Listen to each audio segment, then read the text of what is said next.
بسم اللہ الرحمن الرحیم۔ السلام علیکم ورحمۃ اللہ وبرکاتہ۔ ناظرین گرامی، کیا آپ جانتے ہیں کہ اگر کوئی رمضان میں فوت ہو جائے تو اس کے ساتھ کیا ہوتا ہے؟ کیا وہ بغیر حساب و کتاب کے سیدھا جنت میں چلا جاتا ہے؟ کیا رمضان میں مرنے والے پر قبر کا عذاب نہیں ہوتا؟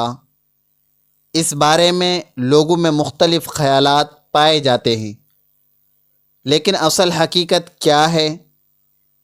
یہ جاننے کے لیے ویڈیو کو آخر تک ضرور دیکھیے گا، کیونکہ یہ معلومات آپ کی زندگی بدل سکتی ہے۔ بسم اللہ الرحمن الرحیم۔ رمضان میں مرنے والوں کے ساتھ کیا ہوتا ہے؟ ناظرین، رمضان المبارک اللہ تعالیٰ کی طرف سے ایک عظیم نعمت ہے۔ یہ وہ مہینہ ہے جس میں رحمتوں، مغفرتوں اور جہنم سے نجات کے دروازے کھول دیے جاتے ہیں۔ مسلمانوں کے لیے یہ مہینہ خصوصی برکتوں کا حامل ہے۔ جو شخص اس مبارک مہینے میں وفات پاتا ہے، اس کے لیے یہ ایک نیک شگون سمجھا جاتا ہے۔ لیکن سوال یہ ہے کہ کیا رمضان میں وفات پانے والا شخص سیدھا جنت میں جاتا ہے؟ اس کا جواب تفصیل سے جاننا ضروری ہے تاکہ کسی غلط فہمی کا شکار نہ ہو۔ رمضان میں موت کا مقام۔ حدیث مبارکہ میں آتا ہے کہ رمضان کے مہینے میں جنت کے دروازے کھول دیے جاتے ہیں، جہنم کے دروازے بند کر دیے جاتے ہیں اور سرکش شیاطین کو قید کر دیا جاتا ہے۔ نبی کریم صلی اللہ علیہ وسلم نے فرمایا، جب رمضان کا مہینہ آتا ہے تو جنت کے دروازے کھول دیے جاتے ہیں، جہنم کے دروازے بند کر دیے جاتے ہیں اور شیاطین جکڑ دیے جاتے ہیں۔ یہ روایت ہمیں یہ بتاتی ہے کہ رمضان میں رحمت کا غلبہ ہوتا ہے۔ اللہ تعالیٰ اپنے بندوں کی بخشش کے بے شمار مواقع فراہم کرتا ہے۔ یہی وجہ ہے کہ اس مہینے میں فوت ہونے والا شخص ایک خاص رحمت میں شامل ہو سکتا ہے۔ کیا رمضان میں مرنے والا سیدھا جنت میں جائے گا؟ آئیے اس پر تفصیل سے بات کرتے ہیں۔ ناظرین، بعض لوگ یہ سمجھتے ہیں کہ جو بھی رمضان میں فوت ہو جائے وہ بغیر کسی حساب و کتاب کے جنت میں چلا جائے گا، لیکن اسلام کا اصول یہ ہے کہ جنت میں جانے کا دار و مدار انسان کے اعمال پر ہوتا ہے۔ اللہ تعالیٰ کا فرمان ہے، جو شخص ذرے برابر نیکی کرے گا وہ اسے دیکھ لے گا، اور جو شخص ذرہ برابر برائی کرے گا وہ بھی اسے دیکھ لے گا۔ لہٰذا رمضان میں وفات پانے کا مطلب یہ نہیں ہے کہ وہ بغیر کسی حساب و کتاب کے جنت میں داخل ہو جائے گا۔ اگر وہ نیک تھا، ایمان پر قائم تھا اور اس کے اعمال اچھے تھے تو اس کے جنت میں جانے کے امکانات زیادہ ہوں گے۔ اگر وہ گناہوں میں ڈوبا ہوا تھا تو اسے بھی حساب دینا پڑے گا۔ رمضان میں موت حسن خاتمہ کی علامت۔ ناظرین، اسلام میں حسن خاتمہ یعنی اچھی موت کو ایک بڑی نعمت سمجھا جاتا ہے۔ حسن خاتمہ اس وقت ہوتا ہے جب کوئی شخص ایمان کی حالت میں نیکی کرتے ہوئے یا کسی مبارک وقت میں وفات پائے۔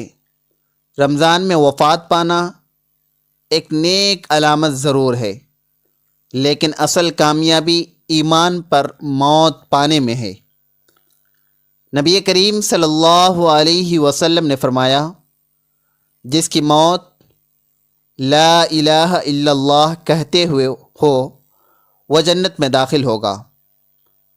اسی طرح جو شخص رمضان میں روزے کی حالت میں یا پھر عبادت کرتے ہوئے فوت ہو جائے، انتقال کر جائے، اس کے لیے یہ امید کی جا سکتی ہے کہ وہ اللہ کی خاص رحمت کا مستحق ہوگا۔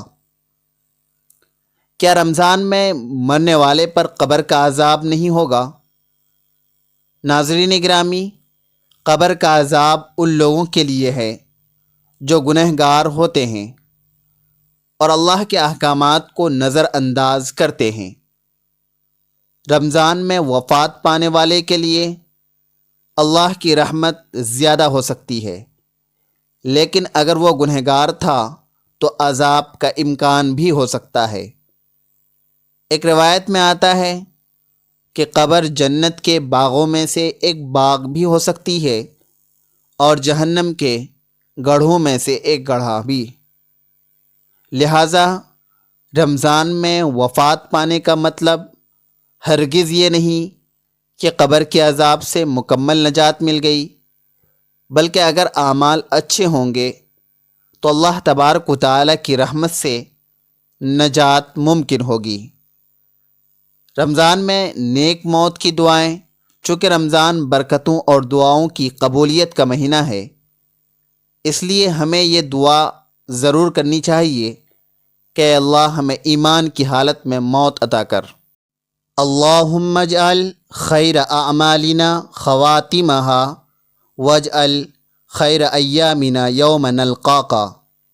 اے اللہ ہمارے اعمال کا بہترین حصہ اس کا خاتمہ بنا دے، اور ہمارے دنوں میں سب سے بہترین دن وہ بنا جس دن ہم تجھ سے ملیں۔ رمضان میں وفات ایک نیک شگون ضرور ہے، لیکن اس کا مطلب یہ نہیں کہ انسان خود بخود جنت میں چلا جائے گا۔ اصل کامیابی ایمان ہے، نیک اعمال اور اللہ کی رضا میں ہے۔ ہمیں چاہیے کہ ہم اپنی زندگی کو نیکیوں سے مزین کریں تاکہ جب بھی موت آئے وہ حسن خاتمہ کے ساتھ ہو اور اللہ تبارک و تعالی ہمیں جنت کا مستحق بنا دے۔ اللہ ہم سب کو رمضان کی برکتیں نصیب کرے اور ایمان کی حالت میں وفات عطا کرے، آمین۔ ناظرین، کمنٹ باکس میں اللہ تعالیٰ کے 99 ناموں میں سے ایک نام ضرور ٹائپ کیجئے گا۔ ویڈیو اچھی لگے تو ویڈیو کو لائک کریں، شیئر کریں، چینل کو سبسکرائب کریں۔ اگلی ویڈیو تک کے لیے اجازت دیجیے، خدا حافظ۔